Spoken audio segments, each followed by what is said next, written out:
इस फेस्टिवल को और पॉजिटिव रूप दिया गया इसलिए दावी करते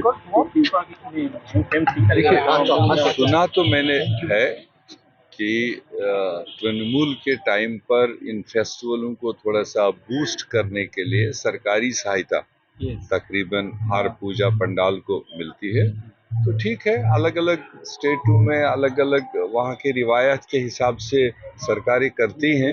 अगर यहाँ बंगाल में उन्होंने दुर्गा पूजा को ही नंबर 1 का महत्व देकर इसमें असिस्ट किया है, मैं समझता हूँ कि ये कोई गलत बात नहीं है।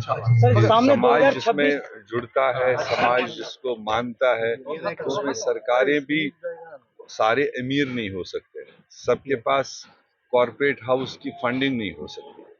बट बहुत लोग चाहते होंगे हम ये मनाएं, मगर उनके पास मिनिमम रिसोर्सेज नहीं होंगे। ऐसे में अगर एक यूनिफॉर्म तरीका यहाँ की गवर्नमेंट ने दिया है कि तकरीबन 1 से 1.5 लाख रुपए हर पंडाल को दे करके, ताकि उसमें अमीर भी और गरीब भी इस पूजा को ठीक से परफॉर्म करे, I think this is good step.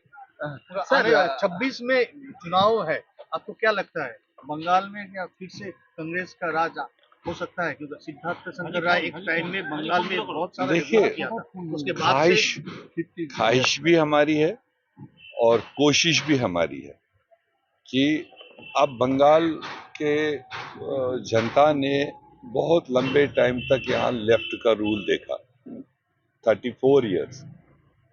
उसके बाद चेंज आई तो तृणमूल वजूद में आया और तृणमूल को भी अब 15 साल पूरे होने जा रहे हैं।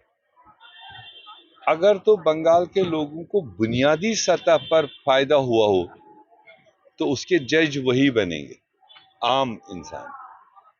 अगर तो एक पॉलिटिकल स्टंट के तहत में लोग डिवीजन करेंगे वोट, तो उससे किसी का पेट तो भरना नहीं। चाहे वो भारतीय जनता पार्टी पोलराइजेशन लेकर आए, चाहे उससे टीएमसी को फायदा लग रहा हो कि बीजेपी जितना ज्यादा पोलराइज करे तो मेरा घर बैठे फायदा हो, मगर वो सिंसियरिटी नहीं है किसी भी रूलर की, वो सिंसियरिटी नहीं। बल्कि 15 साल के टीएमसी राज को और 11 साल के मोदी राज को बंगाल के लोग अकाउंटेबल बनाने चाहिए कि इन दोनों हुकूमतों ने, भाजपा ने मरकज में रहकर, टीएमसी ने बंगाल में रहकर आम यहाँ के नौजवानों के लिए रोजगार के क्या साधन पैदा किए, यहाँ के गरीब लोगों के लिए जो अनएजुकेटेड लोग हैं उनकी मजदूरी के लिए क्या यहाँ पर पैदा किया, बंगाल की फर्दर डेवलपमेंट के लिए क्या किया। ये सवाल जनता की तरफ से उठने चाहिए। मैं वैसे कांग्रेसमैन, मेरा प्रदेश अध्यक्ष शुभांशु सरकार उठाएगा, ये नहीं लगना चाहिए कि ये शुभांशु सरकार का तो राजनीति है, ये तो उठाएगा। मगर हम समझते जब एक तरफ हम कह रहे बंगाल के लोग बहुत ही वाइज लोग हैं, बहुत ही होशियार लोग हैं, तो ऐसे में चुनाव में डिबेट होना चाहिए डेवलपमेंट को लेकर कि किस सरकार ने क्या किया, उसको अप्रिशिएट करो। जो काम नहीं किया, जो करना चाहिए था नहीं किया, उस चीज को लेकर सवाल उठना चाहिए, तब हेल्दी डेमोक्रेसी कहलाया जाता है। अब अगर ये एक कौम कोई इधर खींच के ले जाएगा, एक कौम को इधर लेके जाइए, चुनाव में 3-6 महीने का मामला है, बाकी 5 साल तो हमको पेट को ही पूजा करना है ना, 5 साल तो हमें परिवार ही चलाना है ना। अगर उन चीजों को लेकर डिबेट हो, आई थिंक एक हेल्दी डिबेट बंगाल में हो, और उसके बाद जनता जिसको चूज करे, जनता मजाज है। अब पूरे देश में आपने देखा कांग्रेस पार्टी ने कई किस्म की वोट चोरी का प्रूफ देश के सामने लाया। जहां भाजपा को लगा कि हमें वोट जोड़ने से जीत सकते हैं, तो वहां जैली और फ्रॉड वोट जोड़ के जीतने की कोशिश की। जहां लगा जोड़ने से नहीं, वहां काटने से हमारी सरकार बन से, वहां काटने का सिलसिला है। और कई जगह पर वोटर ए को वोटर डी में डाल दिया, वो भी एक वोट चोरी है। और बंगाल के बारे में जो हमने अभी तक सुना है, यहाँ एक दूसरी किस्म की चोरी, यहाँ गरीब और आम वोटर को पोलिंग बूथ पर आने ही नहीं दिया जाता है, वो भी एक वोट चोरी।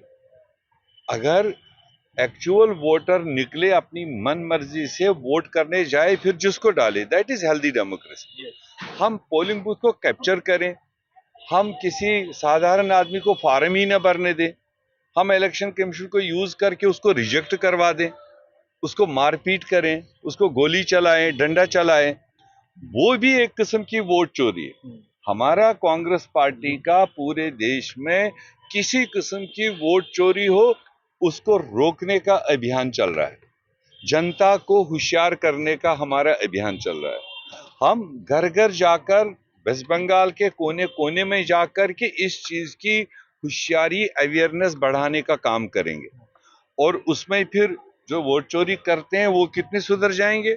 वरना मैं कहूंगा कि शुभंकर सरकार वोट चोरी करता है, वोट चोर गदी छोड़, मगर खुद के घर में देखेगा ही नहीं कि मैं किस तरह से कर रहा हूं। तो हमारी इच्छा है कि सारे पॉलिटिकल पार्टीज जनता को फ्री एंड फेयरनेस इलेक्शन का मौका दें, उसके बाद जो रिजल्ट आते वो अच्छे आते।